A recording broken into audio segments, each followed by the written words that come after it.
Le mystère Dédale, chapitre 6, partie 1. Hermès remonta des enfers, la rage au ventre, il s'en voulait d'avoir manqué la seule occasion qui s'offrait à lui d'éclaircir la mort de Dédale, et il se demandait au fond s'il pouvait vraiment faire confiance à son oncle. Hadès était si lunatique qu'il aurait tôt fait d'oublier sa promesse, surtout s'il se piquait à présent de rédiger ses inépuisables devinettes. Revenu sur les rives de l'Averne, Hermès se laissa guider par les reflets d'or qui perçaient plus haut entre les arbres et il suivit le sentier jusqu'au sanctuaire de Cume. Ses relations avec Apollon avaient été souvent tendues et il n'avait jamais osé s'aventurer sur cette colline dont son frère s'arrogeait farouchement l'exclusivité. Cette fois, pourtant, l'occasion était trop belle d'y admirer le travail de Dédale, de rendre un dernier hommage à son talent. Lorsqu'il arriva devant la porte du temple, il se demandait pourquoi il avait tant tardé à venir. À nouveau, l'art de Dédale l'étourdissait. Au milieu de longs entrelacs torsadés, l'architecte avait ciselé des paysages crétois d'une minutie incroyable. Le palais de Knossos, des montagnes, la mer, les plages, et des forêts dont les arbres semblaient frémir à la surface de l'or. Le Minotaure apparaissait à plusieurs reprises avec ses cornes ruisselants de sang, son torse massif de taureau, la sauvagerie de ses poings fermés. Un monstre saisissant de violence. Toute l'histoire de la Crète était représentée là, sur les deux battants de la porte, une histoire dont le souvenir hantait encore les mémoires et qui commençait par la naissance du Minotaure et la construction du labyrinthe. Quand la Crète avait remporté la guerre qui l'avait longtemps opposée à Athènes, Minos avait eu l'idée d'un impôt humain qui prolongeait sa victoire. 14 adolescents qu'Athènes devait envoyer sur l'île chaque année pour nourrir la bête. Et Dédale en avait représenté sans phare toute l'horreur, les couloirs du labyrinthe étaient jonchés d'os, les murs englués de sang, l'effroi déformait le visage des Athéniens pris au piège. C'est alors qu'arrivait Thésée. Le glorieux prince d'Athènes avait eu le courage de se porter volontaire pour aller en Crète. Il avait même demandé à s'y rendre seul. Son sang royal valait bien 14 vies, et Minos en avait accepté l'offre avec délectation. Thésée était donc entré sans escorte dans la prison du monstre, et le lendemain matin, les Crétois s'étaient éveillés en découvrant son épée plantée dans le sol à l'entrée du labyrinthe, noire de sang. Il avait vaincu le monstre, il était même parvenu à sortir et le bateau qui l'avait emmené à Knossos était déjà reparti. Désormais, le destin de la Crète ne serait plus qu'un lent déclin. La scène suivante montrait Minos sur son trône, accusant Dédale d'avoir aidé Thésée à s'échapper du labyrinthe et condamnant à la déchéance cet homme qu'il avait couronné 25 ans auparavant. La colère lui donnait le même air brutal que le Minotaure, et avec un plaisir sadique dont Dédale avait accentué les traits, il avait ordonné qu'on emprisonne l'architecte dans son propre labyrinthe. Et ici, s'exclama Hermès, bouleversé, c'est Icare. J'avais oublié qu'on l'avait enfermé avec son père. Dédale avait conçu une prison si complexe qu'il lui était impossible d'en tracer un plan ou d'en trouver lui-même la sortie. S'il espérait s'échapper, il ne lui restait que la voie des airs et la nécessité de fabriquer ses propres ailes. Il avait ramassé des plumes éparpillées dans les couloirs, les avait assemblées avec la cire d'une bougie que Minos lui avait laissée en ricanant, puis il avait pris son envol avec son fils, loin des monstres de Crète. Mais le jeune garçon s'était laissé emporter trop haut.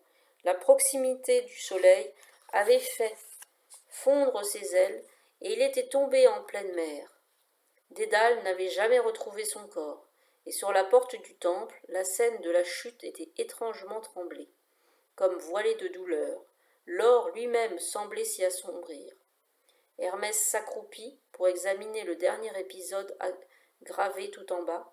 Dédale y célébrait son arrivée à Cume, la fabrication de la porte et l'afflux de voyageurs attirés par l'éclat de l'or, étonné de découvrir une telle merveille. Même la prêtresse d'Apollon est là.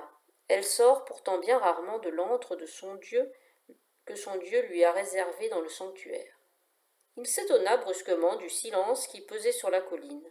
D'ordinaire, le temple ne manquait pas de visiteurs venus de toute l'Italie recueillir les oracles d'Apollon. Mais à cette heure, il n'y avait aucun bruit, aucune offrande sur l'autel doré, au pied des marches. Il poussa les 2 battants, l'intérieur était désert. Les flambeaux éteints avaient laissé au mur des traces de suie déjà anciennes, et le sol de marbre était strié de poussière. On n'était pas venu là depuis un moment. Intrigué, il marcha jusqu'au fond de la grande salle vers le mur où s'ouvrait la caverne de la Sibylle. S'arrêtant sur le seuil, il tendit l'oreille, mais la prêtresse ne se manifestait pas, et cette absence acheva de l'inquiéter. Il n'ignorait pas qu'il commettait une faute s'il franchissait ce passage réservé à Apollon, que cela n'arrangerait sans doute pas leur relation, mais la curiosité l'emportait encore. Il entra. Au début, il ne vit rien qu'une sombre enfilade de couloirs étroits, aux murs mal dégrossis sur lesquels il évita de passer la main. Encore un labyrinthe, pensa-t-il en prenant garde aux bifurcations qui se multipliaient devant lui. Décidément, la Sibylle est bien protégée.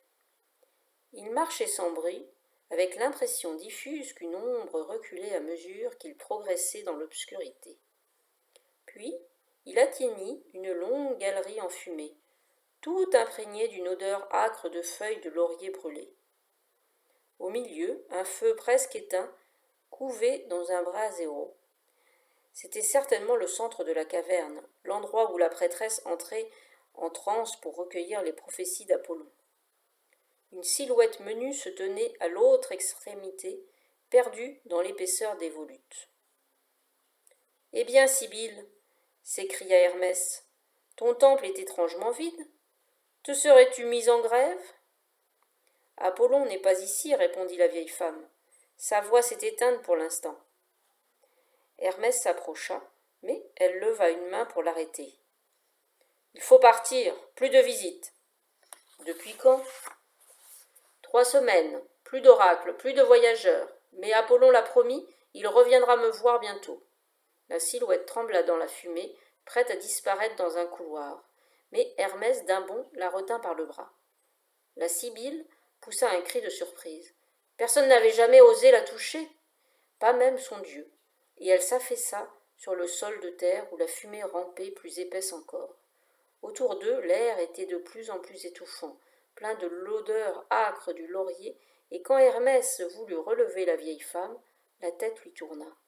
Quelqu'un lui prit le bras. « Pourrais-je savoir ce que tu fais ici » dit froidement Apollon. Hermès ne sut que répondre. Son frère aîné était sur l'Olympe, le seul à voir clair dans ses mensonges, et face à lui, il se sentait toujours démuni, incapable de se faire entendre. Chaque fois qu'il se voyait, il retrouvait dans le regard d'Apollon la même rancune, le souvenir des chevaux solaires que par jeu il lui avait volés un jour dans son palais éthiopien, alors qu'il n'avait pas 15 ans. « Espérais-tu vraiment violer mon sanctuaire sans que j'en sache rien ?» Apollon prit le poignet de son jeune frère, et sans ménagement il l'entraîna hors du temple, dont il lui fit dévaler les marches. « Ce n'est pas ici que tu résoudras le meurtre de Dédale, ajouta-t-il d'une voix méprisante. « Qui t'a parlé de sa mort ? Rien de ce que fait Dédale ne m'est inconnu. Je l'ai surveillé d'assez près pour cela, depuis quelques années. » Est-ce pour cette raison que tu négliges ton temple ? Tu avais certainement mieux à faire en Afrique ces dernières semaines. Le front d'Apollon vibra de lumière et la colère incendia ses prunelles. Tu ne sais rien, Hermès, rien du tout. Je crains même que tu n'aies un peu de mal à trouver ce que tu cherches, si tu ne changes pas de ton. Me mettrais-tu au défi ? Haussant les épaules, Apollon eut un sourire mauvais. Dans son dos, sur la porte d'or, Dédale l'avait représenté avec le même sourire, conduisant le char du soleil et regardant de haut l'interminable chute d'Icare. Son visage rayonnait de satisfaction, mais le détail était si petit qu'on le voyait à peine. « As-tu vu les statues noires » demanda Apollon avec morgue. As-tu compris à quoi Dédale travaillait et quel projet guidait ses mains? Il se tenait tout près de son frère à présent, et Hermès avait du mal à supporter la brûlure de son regard. Non, bien sûr, tu t'es toujours comporté comme un enfant, un admirateur aveugle. Comment aurais-tu décelé l'homme qu'il était vraiment? Il passa entre les deux battants. Va à Erix. C'est là que son art s'est développé et qu'il a dépassé les limites humaines. C'est là aussi qu'il a commencé à devenir vraiment dangereux. Alors tu comprendras peut-être que le nom de son meurtrier n'est pas si important. Il claqua la porte derrière lui, un coup de vent balaya la colline, et un cheval hennit à l'ombre des arbres. C'était la monture d'Apollon attachée au tronc d'un chêne-liège, et qui tirait sur sa corde en se cabrant. Comme tous les chevaux ailés qui appartenaient à son écurie et traînaient le soleil d'un bout à l'autre du ciel, celui-ci brillait d'un halo presque éblouissant. La colère de son maître l'avait rendu nerveux, et du sabot qu'il fit claquer sur les pierres jaillit une paillette étincelante. Hermès alla lui caresser l'encolure, et l'animal se calma un peu. La crinière dorée lui chauffait la main. Il se rappela alors ce qu'Hicham avait vu dans la montagne. Cette menace assez rapide pour tuer Dédale et disparaître avant que le garçon n'ait eu le temps d'ouvrir les yeux. Une lumière, un soleil dans la nuit. Apollon. Fin de la première partie du mystère Dédale.